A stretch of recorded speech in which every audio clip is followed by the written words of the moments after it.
start 9:00. We'll try. We'll start at 9. We'll try and push it to a little later than 9, and hopefully you'll get on. Don't worry about me. You know, I catch up with the YouTube right now. When it gets really early, you know, then something to talk about. Don't worry about me. I'm good. All right. Thank you. You said what time tomorrow night is? I just joined. I'm late. Sorry. It's 9:00. 9:00. Great. So line to disturb everybody because you were late. Ravarn, is that one better? I didn't see. I'm sorry. Let me try to see it.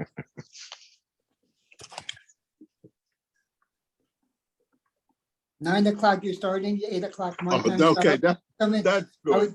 That's I good. come in about 20 minutes late. Yeah, but till we start, it's probably about 6 minutes late. Right. You know, Right. Till we All right. start, it actually start. Till we get the minion going. It might even be on time. Bleed nether. Yeah. Bleed nether. All right. We have a minion on already. Shine. Okay. Okay. So today's a little bit of a at least on the days a little bit of a rough stuff. We also have to start going a little bit ahead Motzei Shabbos. We got to do an extra block between Motzei Shabbos and Motzei Shabbos Sunday Monday. We got to do an extra block so we don't fall behind. From Yaakov, Yeah. my cousin that I sell for in Square. I spoke to him yesterday. I talked about making a see him.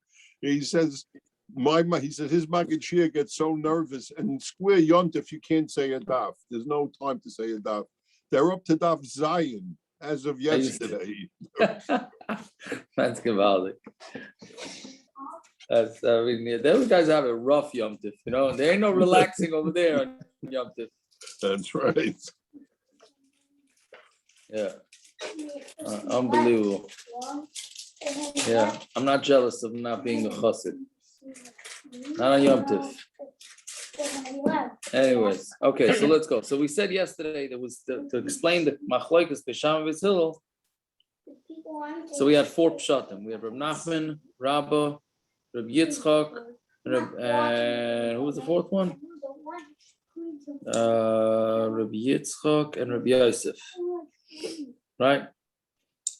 So the Gemara is really going to more focus on the last 2, which is Reb Yosef, which said that when an egg gets laid on Shabbos or Yom Tif, the reason why it's aser is because either it's similar to a fruit falling off a tree, which you're not allowed to use, or liquid that gets squeezed out of a fruit.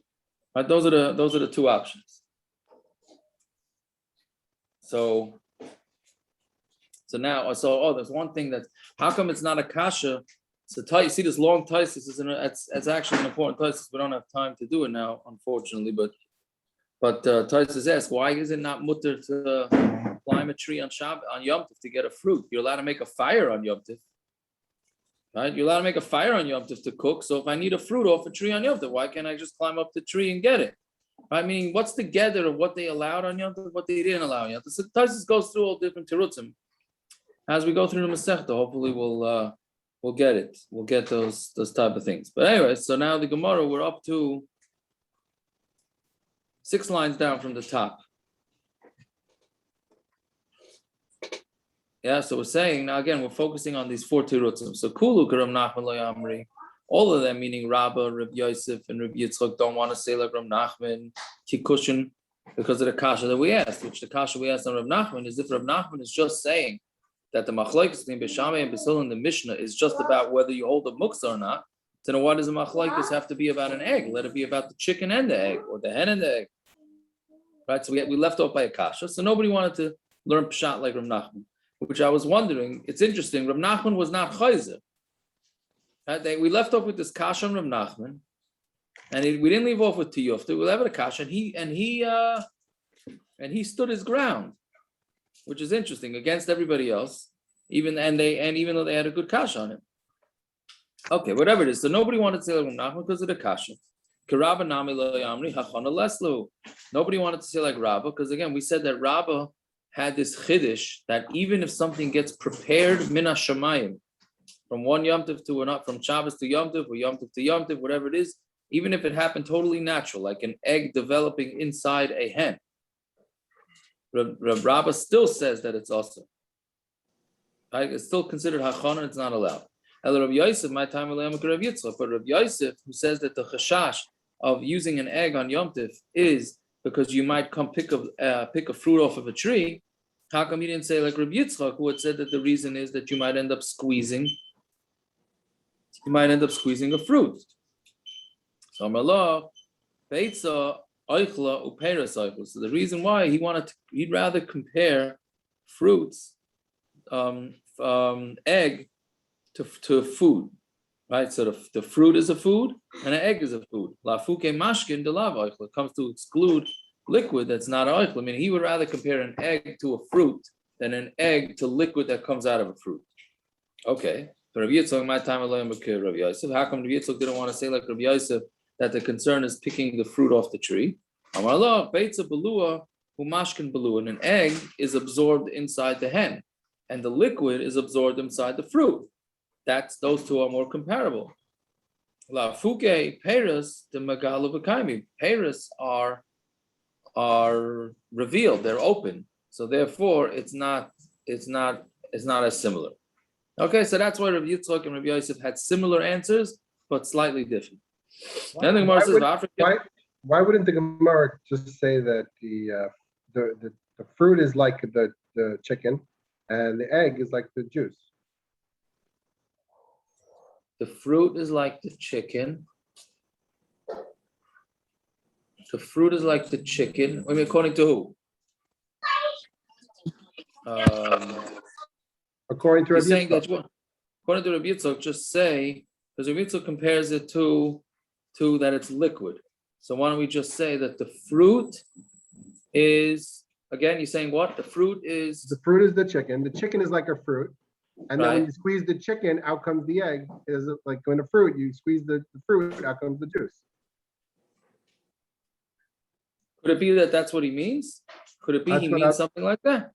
That's what I'm saying. I'm asking. I'm No, saying, maybe is that what he's saying? that's Beitzah balloon, mashkin balloon. I would think that's yeah. I mean, I don't know if you have to squeeze it necessarily, but parents didn't like that yesterday with the squeezing the chicken to get out the egg. But I think that's another way of explaining it 100%, right? That they're both liquids that are coming out from inside. That's what I'm asking. I agree. Yeah, very good. Yeah, that's fine. So let's see. Right. The Baf Rabbi Yochanan Savar gezeira b'shum mashkin chezover. Even Rabbi Yochanan, right, who's a Tana, he also holds that there's a gezeira that the reason why you can't use an egg is because you might end up using the liquid that comes out of a fruit. The Rabbi Yochanan Rami. Rabbi Yochanan asked the stira. The Rabbi Yehuda, I'm sorry. The Rabbi Yochanan Rami, the Rabbi Yehuda.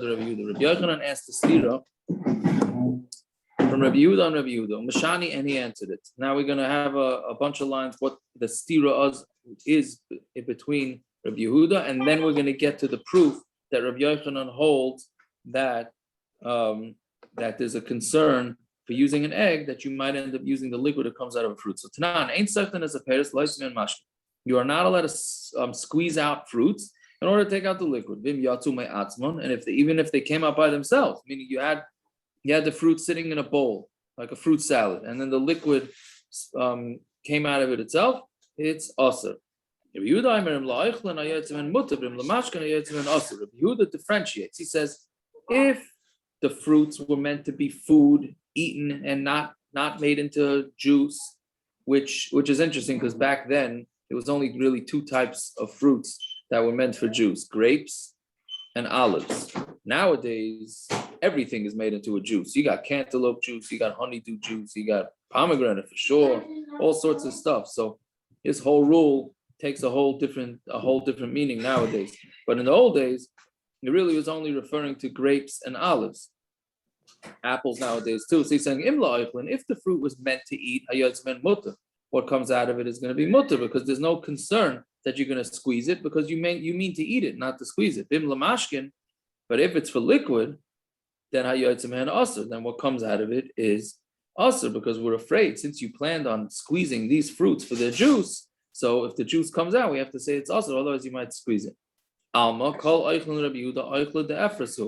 we see that food is considered part of the meaning when you separate one food from another food, it's still considered food, right? That's what yehuda is saying, that the liquid that comes out of the fruits is since the fruit was meant to be eaten, not to be squeezed, so therefore he's considering the liquid as a food because it detached from food, right? So therefore he would say the same thing, that an egg that came out of a chicken is food from food, and it's just a part of the food, and then it should be allowed.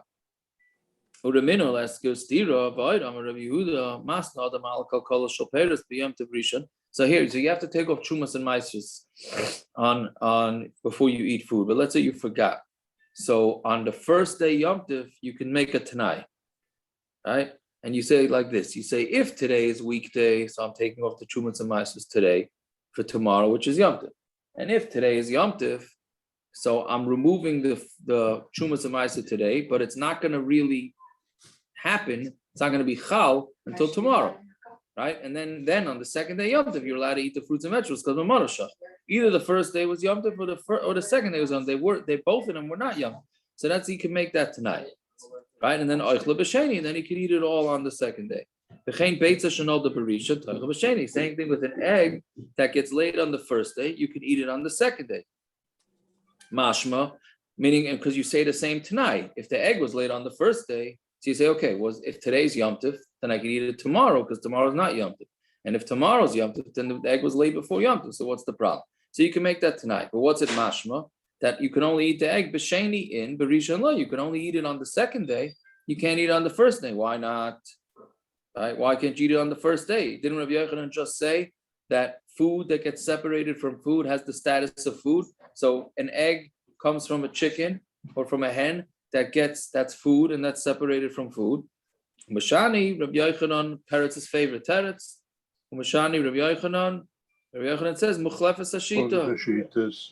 Yeah, right. Switch it. That's all. The shitas got mixed up. Meaning in this last brisa, it was a Machlokes. So the shitas got mixed up. So okay, so now fine. So let's put that aside. So where do we get that Rabbi Yochanan? Where do we get that Rabbi Yochanan agrees that there's an issue? The issue with the eggs is that it's liquid. And this, that Rabbi Yochanan asked the stira between each one of Rabbi Yehuda's dinim, shmami no chataimu. So it must be that it's the same reason, right? So since it's the same reason, and what must the reason be?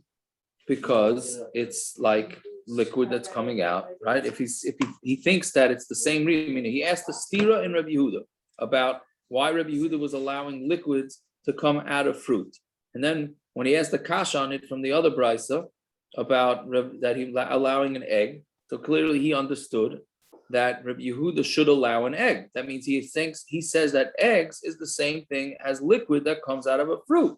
So if that's the case, Rabbi Yochanan must hold that the eggs coming out of a hen is the same thing as liquids coming out of a fruit. So therefore, Rabbi Yochanan also goes with that. On to Amud Beis. Ravina Amar Loilam Loitepa. Ravina says, no, you don't have to switch it out. We have a teretz to understand Rabbi Yehuda. When Rabbi Yehuda seems to be saying that the egg you're not allowed to use, he was not going according to his own opinion. Rabbi Yehuda was going according to the Rabbanon. The Didi, he says, according to me, I feel a berisha namishari. You're right. The egg is perfectly mutter according to me, because it's food from food. The oichle de efrasu, because it's considered oichle, that's a part of the other food. It's cool. But according to you, iduli miyas the b'sheni sharia. But you should at least agree to me, you Rabbanon, who don't allow the egg that's laid on the first day. You should agree to me at least on the second day. It's what the shtei kedusha saying, because it's two different kedushas, right? Now, this again in Yonah D'Yoma here, we're saying that Rosh Hashanah is 2 different days. V'amri leRabbanon, and Rabbanon answered back, like kedusha achasi. No, it's one kedusha. Rosh Hashanah is looked at as one big day, so you cannot make this tonight that if it happened today, then it's going to be tomorrow, because that works for other Yom Tovim that will not work for Rosh Hashanah, because the Rabbanon hold that Rosh Hashanah is one long day, which we're going to have again. Not tomorrow's daf, Sunday's daf, as Hashem, we're going to have it again, right? Because Rosh Hashanah, what's the difference between Rosh Hashanah and every other Yom Tov? The simplest way to understand it is that there's only one Yom Tov that falls out on the first day of the month, right? That's that's Rosh Hashanah. So therefore, the shluchim didn't have time to get out, even in Eretz Yisrael, to tell everybody when they made Rosh Hashanah. So therefore, they just were masakin that it's Rosh Hashanah for 2 days, even in Eretz Yisrael, and it's it's looked at as one long day because it's not Weren't the there same. people? Yeah, what are you saying, Kiva? I'm saying it wasn't in Yerushalayim they were able to know what day Rosh Hashanah was. Wasn't there an area within Klal Yisrael that they did know what day Yom Tov was? Yeah, so we're going to see that. We'll see that on Sundays. So I'm exactly saying, so how- if there is a makom that you could clarify, everywhere else l'chara has it in Suffolk. Yeah, well, right. That's exactly. So what? So right. I'm asking on this kedusha acha, saying like at the end of the day, it's different. No, my point is that it's different in the sense that it shouldn't be any different than anywhere else. It's just that there's more places that are like chutz la'aretz. Eretz Yisrael is like chutz la'aretz because it is, because there are places that know what day it is. Right. So then why is it kedusha acha saying? It's like every other Yom Tov for chutz la'aretz. Akiva, exactly, because since maybe there were places that are Suffolk, and yet they still decided to make it into 2 days. That means it's 2 days outside takonas chachamim, not sveika diyom. Exactly what you're saying is what it is. I'm asking you the other way. I'm saying that it's still out Suffolk. The Gemara's teretz says that it's not a Suffolk. It's kedusha acha saying it is a Suffolk Right. because there are places that make it 1 day. So everywhere else is because they're right there. It's harder to find out. Right, and therefore Why is it any different than any? And they still make it 2 they days. don't know.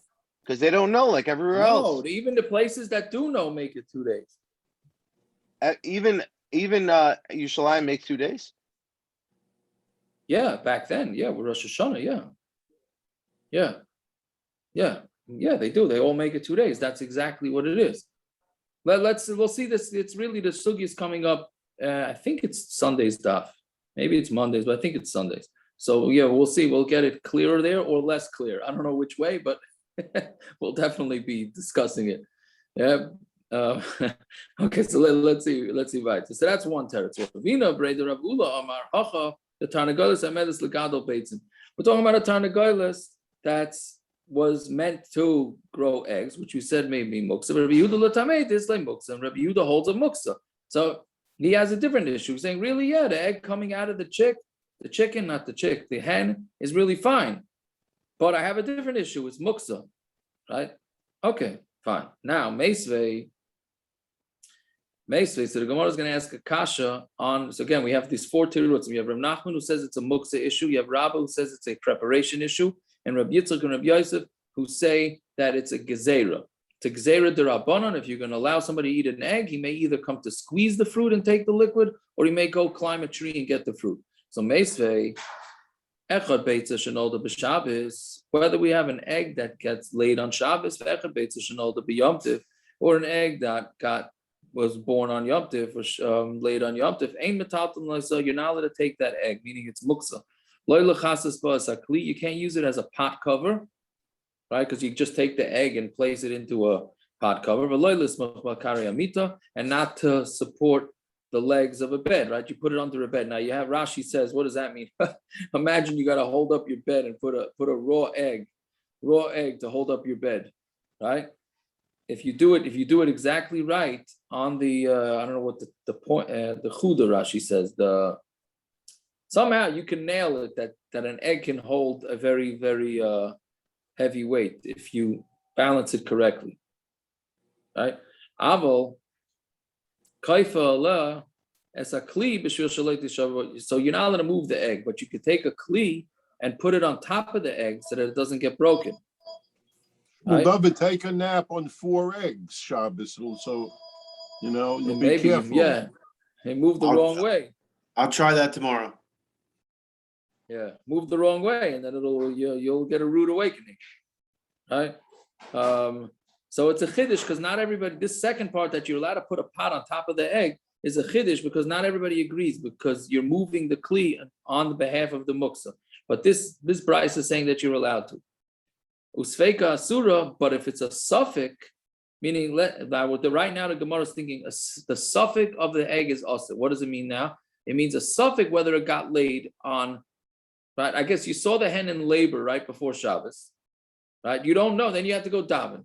You have no idea when it laid the egg. Did it lay the egg on Friday? Did it lay the egg on Shabbos? That's what Gemara is thinking now. Fine. And if that egg that was usr got mixed in with 1,000 other eggs, they're all usr, meaning what? It's not batul. Normally we know that when you have something usr gets mixed in with 60, so that makes it batul, and everything should be mutter. But here, even if you mix it with 1,000, it's going to be usr, which Gemara is going to discuss. So now that's the brisa. So again, the brisa is saying that the egg is muktza, but if it's a suffix egg, it's usr, and if you mix it with even 1,000, it's usr. Right. So now it's actually an interesting machlokes in how to understand. Okay, let's wait for that. Okay, so so according to Rava, who says that it's hachana, it's preparation. So the reason why we're understanding that it's a suffix is because hachana, the hachana that Rab is talking about is an issur daraisa. It's issur from the Torah, v'chol sveika daraisa l'chumra. And anytime you have a suffix of something from the Torah, it's l'chumra. Rabbi Yosef and Rabbi Yitzchok, dami mishum gezeira. But according to Rabbi Yosef and Rabbi Yitzchok, that say it's because of gezeira. Sveika d'Rabbanan here, it's a suffix d'Rabbanan. Again, why they answer the egg? Because either you're going to climb the tree or you're going to squeeze it out. That's a gezeira d'Rabbanan. So why should a suffix of a d'Rabbanan, right? Another rule that everybody knows, right? A suffix d'Rabbanan will mermekel. So why is the price the same with machmer? V'chol sveika d'Rabbanan l'kula, right? What happened to Rav Nachman? Again, remember we said we had 4 terutzim. So the Gemara addresses Rabba, Rabbi Yosef, and Rabbi Yitzchok. What happened to Rav Nachman? Right? So Pashtus is... He went to Uman for Yom Tov. What? He went to Uman for Yom Tov. He went to Uman. Yeah, okay, what about the other Yom Tov? No, so the bottom line is the Gemara, since the Gemara left off with the kasha on Rav Nachman, so it seems like the Gemara is just, even though he didn't back down from his position, but the bottom line is the Gemara didn't leave off on a kasha, so the Gemara doesn't seem to be addressing it. But, okay, so... But the bottom line is it's a suffix d'Rabbanan l'kula according to Rabbi Yosef and Rabbi Yitzchok. So the Gemara answers on Malay seifa on the suffix treifa. The seifa, when we thought that the suffix was whether this hen laid the egg on Shabbos or Yom Tov. That was not the suffix. The suffix was we're not sure. Maybe the mother, the hen that laid the egg, was treif. And the halacha is that anything that comes from something treif is treif. Hence, which is why you have a chol of Yisrael issue, because milk that comes from a camel is treif, because anything that comes from something treif is treif. Why is it brought up in this Mishnah? I mean, why are they bringing it to us? So Rashi says, since it's a good kasha, so Rashi saying, since it's talking about Isser Beya, it's bringing in another example of an Isser Beya. Akiva's asking, what does that have to do with anything in the Brisa? The Brisa is discussing eggs being laid on Yom Tov.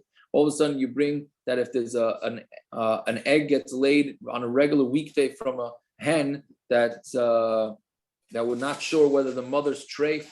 What does that have to do with anything? So Rashi's saying once it was discussing eggs, so it brought up another scenario of eggs. But then one has a different kasha. Even according to Rabbah, don't you need to come on to that?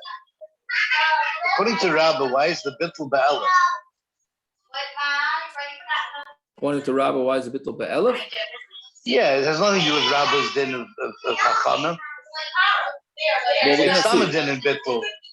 So let's see what the Gemara is going to ask now about the bitul ba'elef. We'll see the Gemara is going to start asking that now. If so, aim a sefer. What about the sefer? Nes'arva be'elef kulan asuras. Right? If it gets mixed in with 1,000, they're all asur. So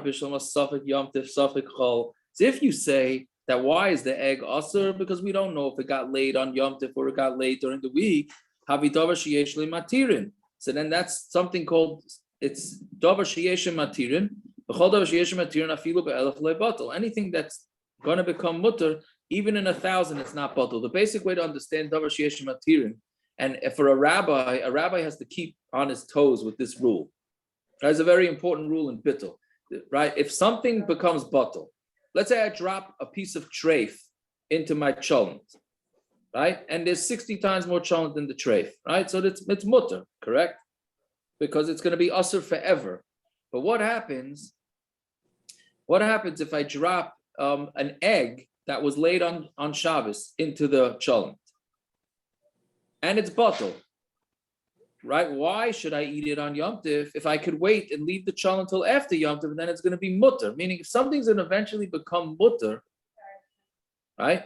Why should I be samech on the bitul now? Right? Meaning, when something's going to remain also for the rest of time, so then we know bitul b'shishim. But something that theoretically all I have to do is have some patience and wait an hour, then that's not going to be. But I'll tell you an example, a classic example that happens a lot. Somebody treifs up a spoon, right? Any males can understand treifing up a spoon? I would assume so, right? You use the wrong spoon, you mix it in. No, Avi Khan never treifed anything up. All right, okay. Because you only grill, that's why. Because you grill, you got your own grill stuff. There's no milchiks to grill. Okay. Right, but let's say you treifed up a spoon, right? You need milchiks to treif up the fleischers. Okay, all right, there you go. Whichever way you did it, right? Then of course, okay, so you're supposed to kasher it right away or wait 24 hours. So you put it on the windowsill. What do you know? A day later, it's back in the drawer. Okay, so now you have one milchik spoon, but there's 65 other you have one treifa spoon, there's 65 other kosher spoons in there. So what's the din? Should be batul, right? Why should it be batul? Kasher all 60. You have a way out. Right? Meaning when the tray falls into the chon, you have no way out. So it's batul. But if you have a way out, so then kasher everything. Right? That's an example. So the question is, is it called a headache to kasher 60 spoons? That's a shilas. So in the old days, it certainly was a headache. Nowadays, what's a big deal? Just get a 9x13 pan, put some water in there, drop them all in, let it boil up, and you're done. Okay, whatever it is, but that's an example that comes up a lot. So that's a davar sheyesh le'madi. Why should we be relying on bitul if we can wait? So why should you eat it on Yom Tif? Wait till the next day, and then you'll have it, right? So suffix treifa.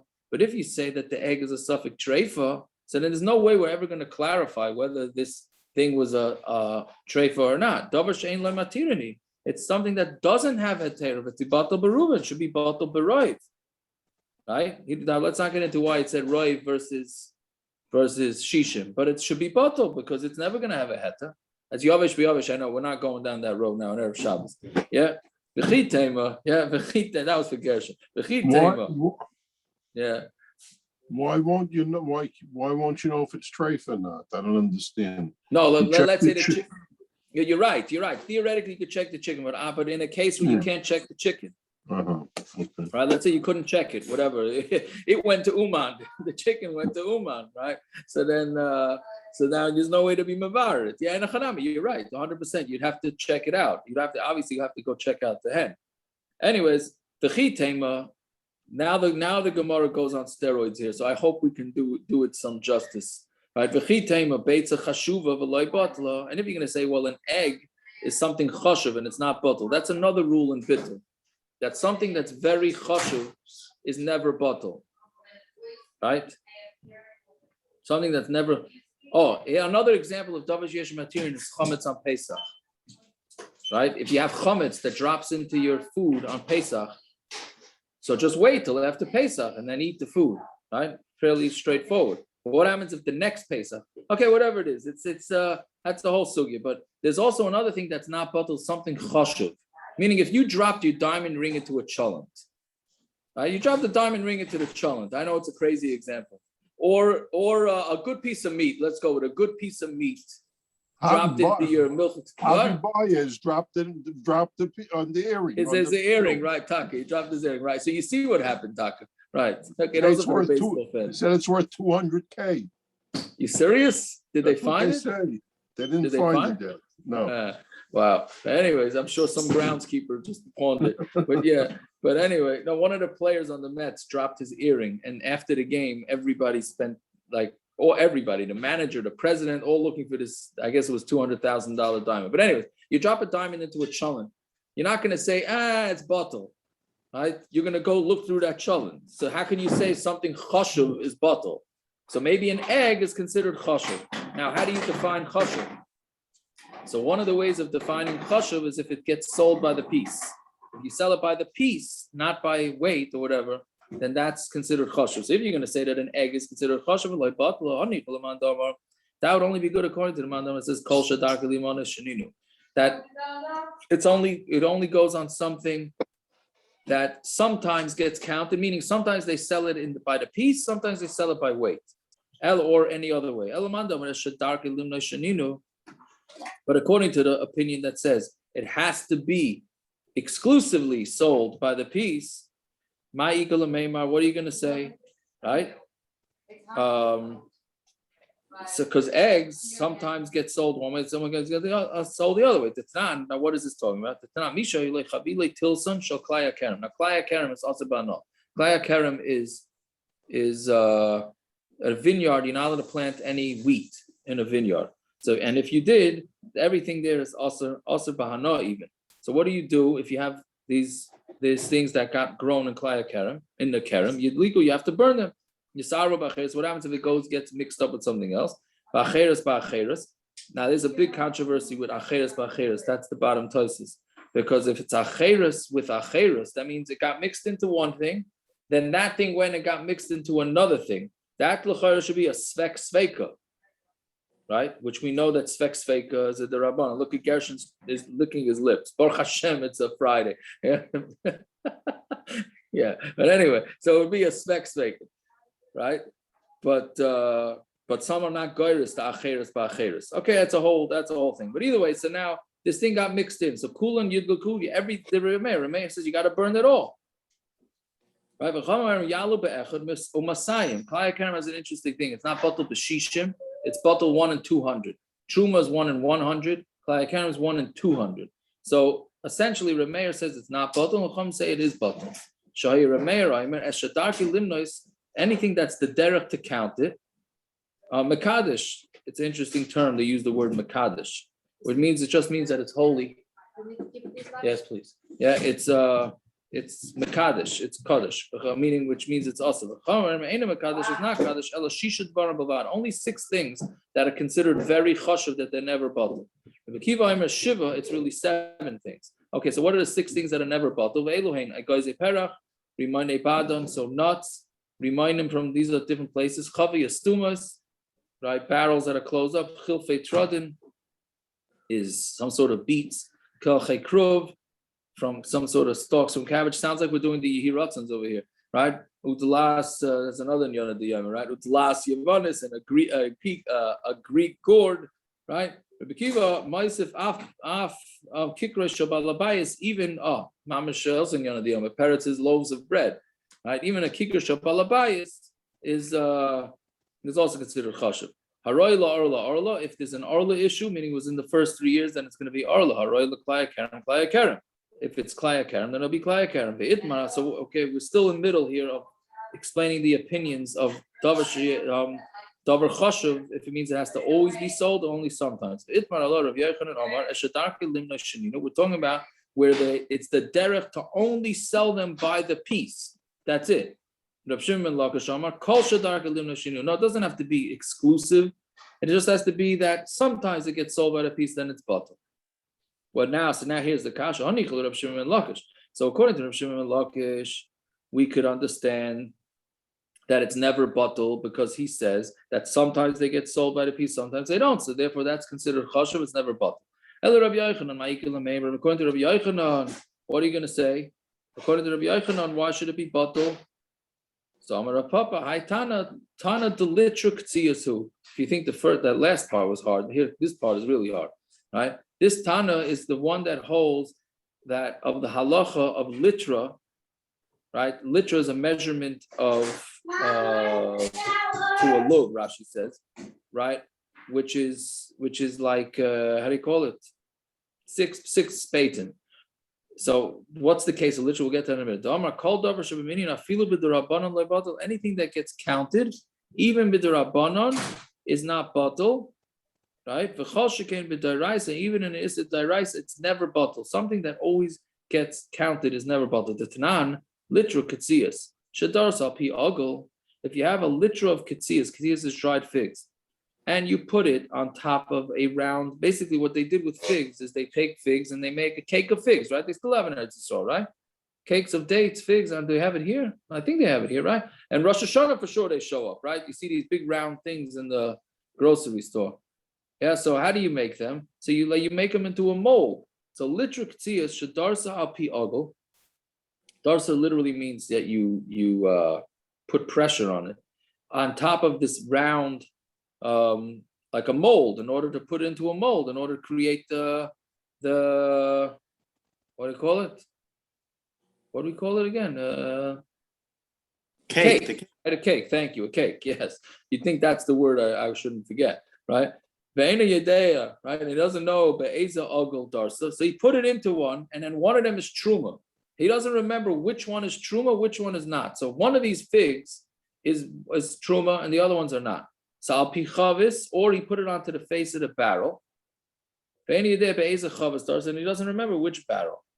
Al pi kaveres, or he put it on top of a basket. So he doesn't remember. Basically, the case is he had some figs, and some of them were made out of truma, and he mixed it all up.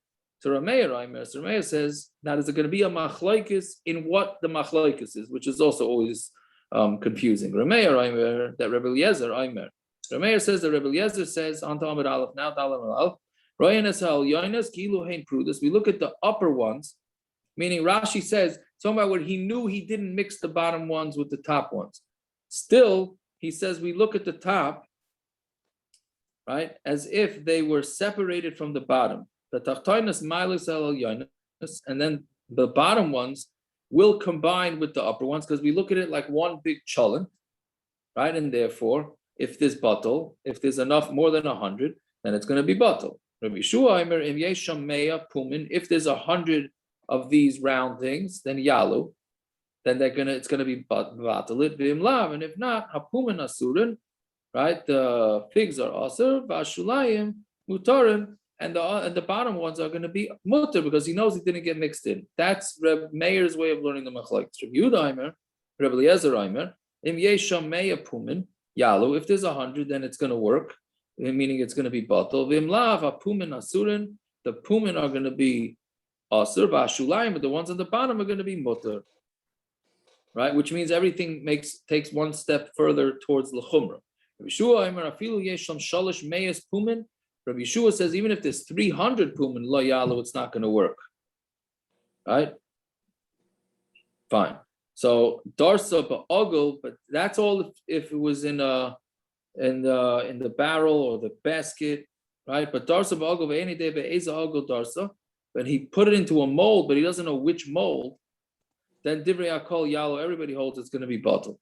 Divrei hakol hainu klutai. What do you mean divrei hakol? We just said it's a machlokes. So Amar Papa Hachikamar Darsa ba'ogel ve'eni yedei be'ezeh makam ogel Darsa. If he knew it was in a mold, he just didn't know where he put the mold. It's fine, where they put it onto the north or to the south.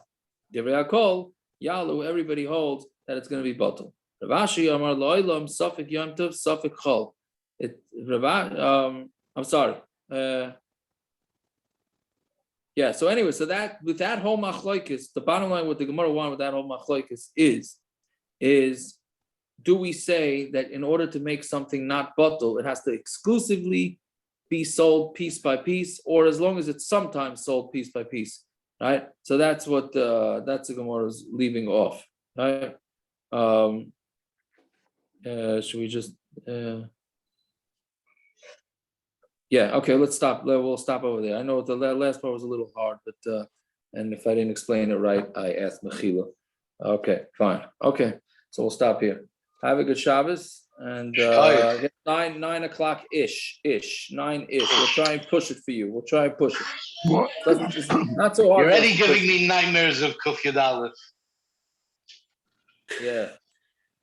Have a good Shabbos. Yeah. Thank you. A good Shabbos. What time is shir tomorrow? What time is shir tomorrow? 9 o'clock is late. 6 No, is tomorrow. not shir. 6 in the 9 afternoon. o'clock Okay. is late. When I show up.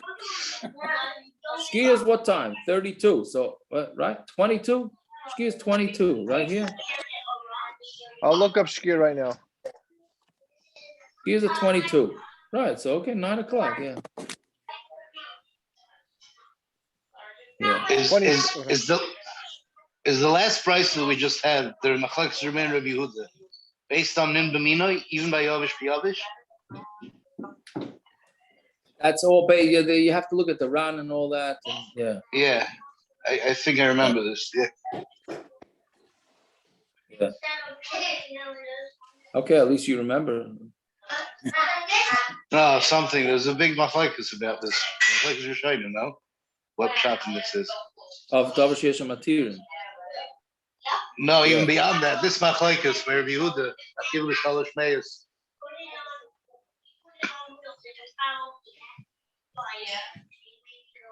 Yeah. Isn't there a Piskei Tshuva somewhere? The chairs for Simchas Torah. It's something like that. You can't move on Shmini Atzeres. The chairs for Simchas Torah. Brings that in. What are you saying? Moving the chairs on Shmini Atzeres for Simchas Torah, for the dancing. Doesn't the Piskei Tshuva bring in Davar Sheish Matir in there somewhere? All the chairs are muktza and Shmini Atzeres because they'll be mutter on Simchas Torah. I don't know what it's negaya to, but I have something in my head about it. Well, that was that famous Shiloh. There was a famous Shiloh where the guy, they benched licht on a chair in a Sheva Brachas. So then the chair became muktza. The chair became muktza, and then they went and they mixed all the chairs together, so now they couldn't figure out which chair is what. Right. So it's Davar Sheish Matir because Matzah Shabbos will be mutter. Yeah. Yeah. Why is an egg a berry? That's a different Shiloh whether an egg is a berry. Why not? I don't remember the sugya now. This is the Mechaber hold is not also. I just hopped that. That's the first halakha in Simon Sadi whatever. No? Beit Shonol to be honest. But never he says because of barrier.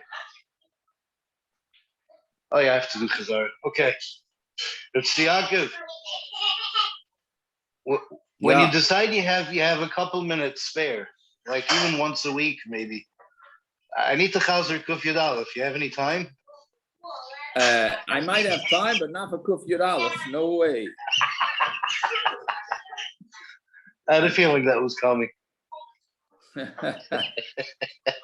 I don't even know if you could call it chazara. Chazara infers that you once understood it. You yeah. I hear. Yeah. All right. All right. Fine. Have a good Shabbos.